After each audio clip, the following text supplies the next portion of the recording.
అనగనగా ఒక చక్కని పల్లెటూరు. ఆ పల్లెటూరులో ఒక గడసరి కోడి. ఆ కోడి పేరు చెంకి. చాలా అల్లరిగా తిరిగేది. ఒకరోజు ఆహారం కోసం వెతుకుతూ వెళ్తూ ఉంటే దానికో చక్కని ముక్కు పుడక దొరికింది. ఆహా, ఎంత బాగుంది ఈ ముక్కు పుడక, నేనే పెట్టుకుంటాను అని ముక్కుకు పెట్టుకుంది. అప్పుడే అక్కడి నుంచి సైనికులు వస్తూ ఉన్నారు. ఏయ్ చెంకి, ఎక్కడిది ఈ ముక్కు పుడక? ఈ రాజ్యంలో ఏది దొరికినా రాజుకే ఇవ్వాలి కదా, ఇచ్చేసేయి అన్నారు. ఇది నాదే, నేను ఇవ్వను పో అంది చెంకి గట్టిగా. సైనికులు ఆ చెంకీని రాజు దగ్గరికి తీసుకెళ్లారు. రాజు మర్యాదగా అడిగాడు, చెంకి అది ఇచ్చేసేయి అని. నేను ఇవ్వను రాజా అంది. రాజు కోపం వచ్చింది. రేయ్, దీన్ని పెద్ద బావిలో పడేయండిరా అన్నాడు. సైనికులు పెద్ద బావిలో పడేశారు.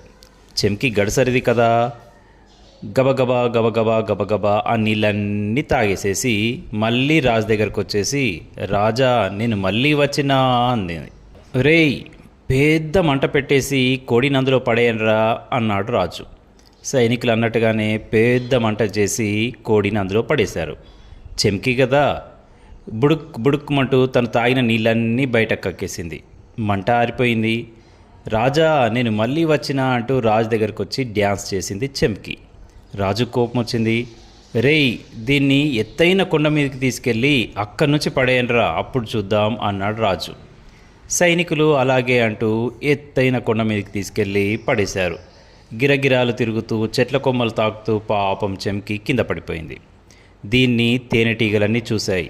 అయ్యో చెంకి ఏమైంది అన్నాయి. చెంకి కథంతా చెప్పింది. సరే, నీ రెక్కల్లో మేము దాక్కుంటాం, నువ్వు పద రాజు దగ్గరికి, మేం నీకు హెల్ప్ చేస్తాం పద అన్నాయి తేనెటీగలు. వాటన్నిటినీ రెక్కల కింద దాచిపెట్టుకొని మళ్ళీ రాజు దగ్గరికి వెళ్ళింది చెంకి. రాజా నేను మళ్ళీ వచ్చాను అంది. రాజుకి ఈసారి భలే కోపం వచ్చింది. వెంటనే కత్తి తీసుకొని ముందు కురుకొచ్చాడు. చెంకి ఒక్కసారిగా రెక్కలు విప్పింది. అంతే, తేనెటీగలన్నీ ఒక్కసారిగా రాజును సైనికులను కుట్టసాగాయి. రాజు భయపడిపోయాడు. చెంకి కాళ్ళ దగ్గర పడి, ఈ రాజ్యము నీదే, ఈ సింహాసనము నీదే, నన్ను వదిలేయి అన్నాడు రాజు. చెంకి చక్కగా సింహాసనం పైన కూర్చొని రోజు హాయిగా తింటూ ఉంది. ఒక 2 రోజుల తర్వాత చెంకికి బోరు కొట్టేసింది. రాజుతో చెప్పేసింది, ఈ రాజ్యం నువ్వే తీసుకో, ఈ సింహాసనం నువ్వే తీసుకో, ఇంకోసారి ఎవరినైనా ఏడిపించావని తెలిసిందనుకో ఒక్క విజిల్ వేస్తాను, అంతే, తేనెటీగలన్నీ వస్తాయి, నీ పని చేస్తాయి అంది చెంకి. రాజు భయపడుతూ, అందరినీ చక్కగా చూసుకుంటాను